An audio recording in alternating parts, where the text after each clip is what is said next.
Dikshitar into the worship of Sri Chakra, Sri Vidya.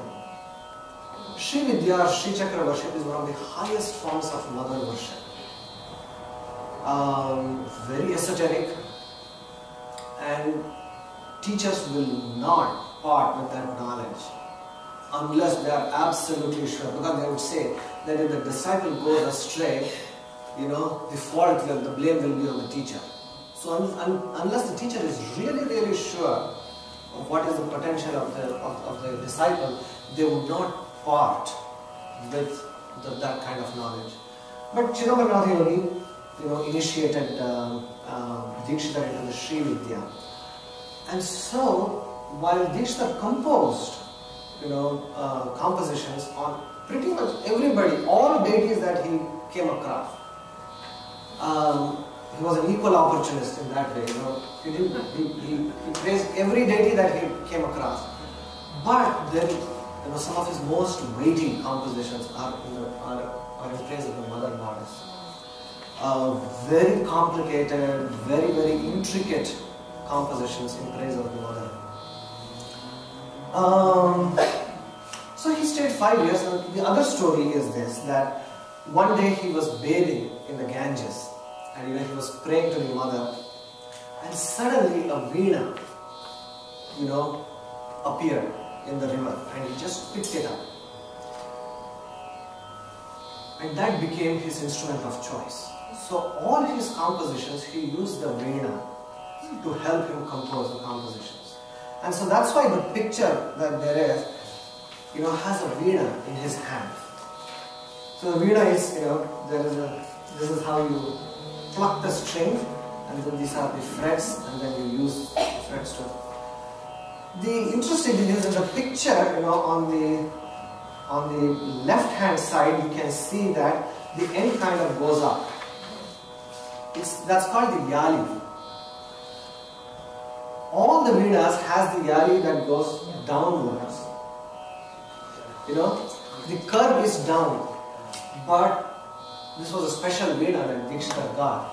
And so the yali is turned, it's kind of curved upwards. That's the story about the veena. Actually, I'm going to sing a section of a composition where kind of Dikshitar acknowledges that he is a veena player. He's a vainika. That's the term that's used to describe a veena player. And so, very soon after he got the veena, the yogi told him that you have to go back home now.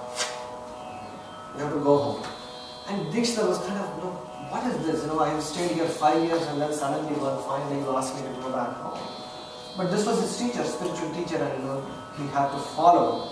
And so I think very soon after Dikshitar left Kashi, the yogi passed away. And so anyhow, Dikshitar kept moving ahead, and he came to. Unfortunately, I couldn't find a map that would indicate the place. There's a place called Tirupani. It's a very famous shrine for Kartikeya, and that's the two pictures. Kartikeya is the son of Shiva, and Muthuswami also refers to Kartikeya. So he was named after this deity, the son of Shiva. So he came to Tirupani, and he was sitting in the temple in a kind of a meditative mood, and he had a vision of somebody coming to him and putting some candy sugar in his mouth. And he burst forth into a song. That's his first composition ever. That first composition is set to the raga Maya Madava Gaula. It's a mouthful. Maya Madava Gaula. Very interestingly, Maya Madava Gaula is the first melody that a student learns. So the first day you go to class, start learning music, the scale that the teacher would teach a student is Maya Madava Gaula. And Purandaradasa is the one who had codified that. He developed the exercises in Maya Madava Gaula. And the reason is this, that Maya Madava Gaula is a very interesting raga. none of the notes are plain. None of the notes are plain. And I'll demonstrate what plain means. And so kind of getting an idea of how that raga is to be sung is probably the very core of learning good Carnatic music. So the first composition is in Maya Madagowda. I kind of never liked this composition. It feels kind of very repetitive. You know, there isn't that melodic variation that Dikshitar is usually capable of in his other composition. So this was never one of my favorite pieces to hear or learn. But when I started preparing for the talk, I said, okay, let me look at. And I kept practicing the first line and I would not get it. No, what is this? Now I have, as I said, the first time I learned this was at the age of 8. And so, you know, I know the raga, I've heard about it for 30 years now. But even then, the first line was very difficult to get. It took a couple of weeks to figure out where I was going wrong. So this is the scale of Maya Madagowda.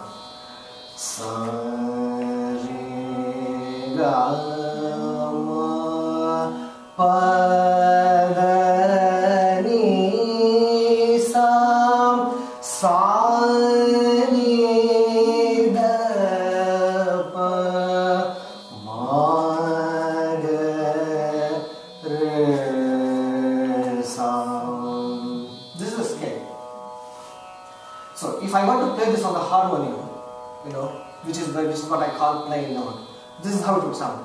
Sa re ga ma pa da ni sa ni da pa ma ga re sa. But that's not how I sing the scale. Sa re ga pa da ni sa ni da pa ma ga re sa. Can you do you see the difference?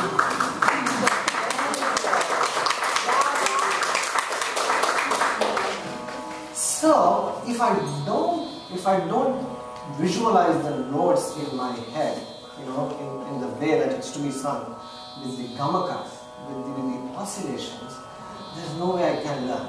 So the first line, again, very interesting. And Dikshitar is full of these kinds of tricks everywhere. The first line, he uses the ascending scale. Sa re ga ma pa da ni sa. That's the first line. But the way he uses it is amazing. But if I don't start the first note at the right place, I cannot finish the line correctly. Sa re ga. So I have to start that sa, the very first note with that line. Sa, no, sa. You know, if you close your eyes and not look at my head movement, maybe you will get it. I can't sing without making my head move. Sa, re, sa.